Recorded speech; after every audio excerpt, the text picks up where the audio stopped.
In a remote village nestled between thick, ancient woods and misty mountains, lived a humble mother named Isabel and her 2 children, Marcos and Sophia. The villagers whispered of dark secrets hidden within the forest, where a witch named Old Marga was said to live. Legend had it that Old Marga preyed upon children who wandered too close to her forest, stealing their life force to maintain her own. Parents in the village warned their children to stay away from the woods, especially at dusk, when the shadows grew long and the air turned cold. Isabel, who had heard the chilling stories since childhood, was always cautious. She had instructed her children never to approach the forest. But one evening, as Isabel returned home from the fields, she felt an eerie presence. Looking up, she saw a hunched figure watching her from the tree-line, eyes dark and hollow. The figure disappeared into the shadows, leaving only silence, but a deep fear gripped Isabel.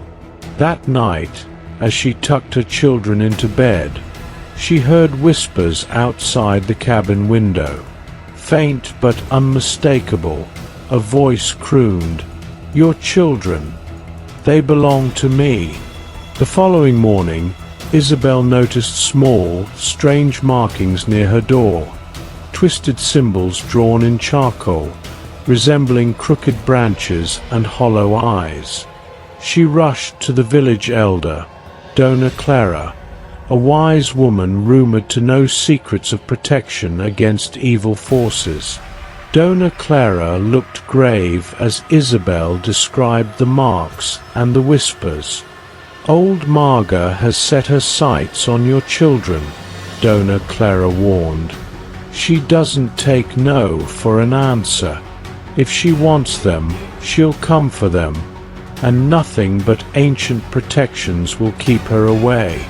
Dona Clara handed Isabel a handful of talismans, small charms of wood and bone, and instructed her to hang them above every window and door. She warned Isabel to keep the children indoors after sunset and to burn sage throughout the house to ward off evil spirits.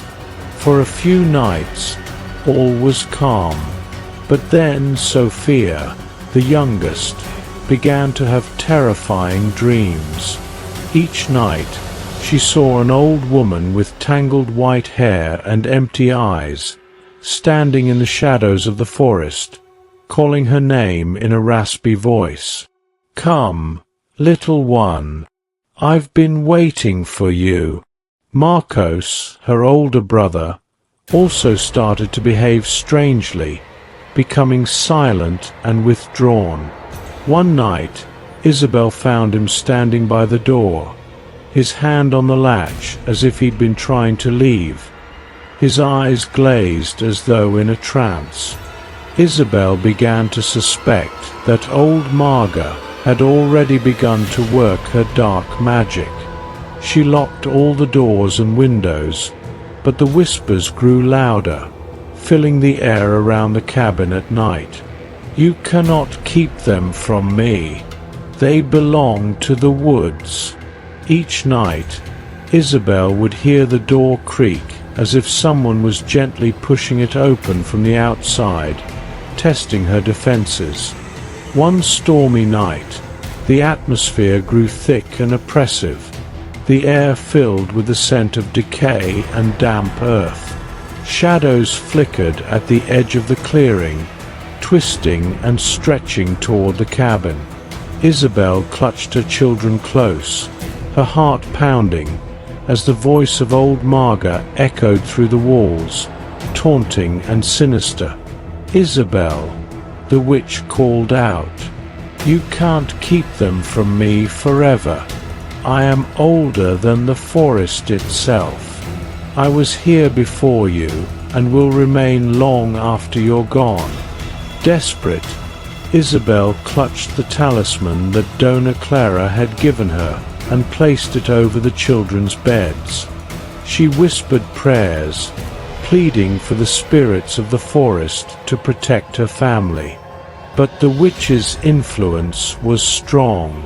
The cabin trembled, and a black, smoky figure appeared at the window. A ghastly, skeletal face with sunken eyes that gleamed with malice. Unable to look away, Isabel watched in horror as the figure pressed its bony fingers against the window pane. Old Marga's twisted mouth moved silently, but Isabel heard her words echoing in her mind. "Give them to me, or I will take them myself." Over the following days, Isabel's strength waned.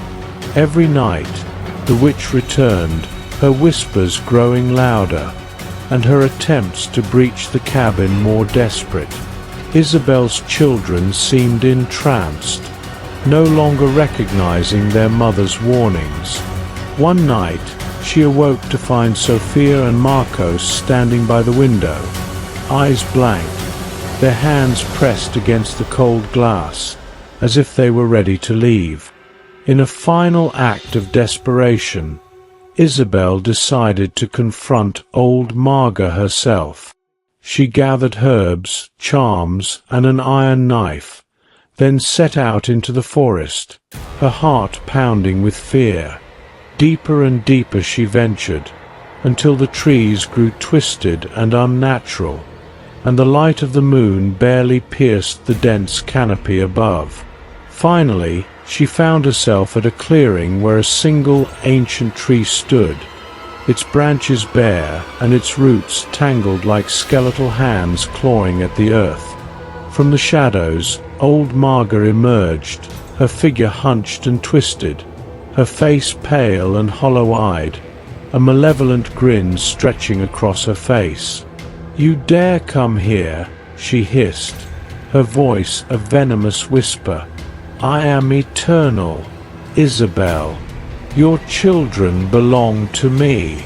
Summoning every ounce of courage, Isabel held out the talisman and knife. She spoke words of protection, prayers taught by Dona Clara, calling upon the spirits of light to aid her. But Marga only laughed, a sound that sent shivers down Isabel's spine. A fierce battle of wills ensued. Isabel recited every protective chant she knew, the talisman burning in her hands as if alive. At last, a blinding light burst from the talisman, engulfing Old Marga in searing flames. Her screams echoed through the forest, piercing and unearthly, as her form disintegrated into ashes. The darkness lifted, and an unnatural stillness settled over the woods. Exhausted and trembling, Isabel stumbled back to the village, her children safe at home. From that day on, neither Marcos nor Sophia mentioned the dreams again, and the whispers ceased. But the villagers knew to keep their children close, for the forest held memories, and the spirit of Old Marga, though defeated, lingered still, waiting for the next soul foolish enough to stray too close to the edge of her dark domain. If you like the story, don't forget to follow me and like, and share with me the stories what you like in the comments.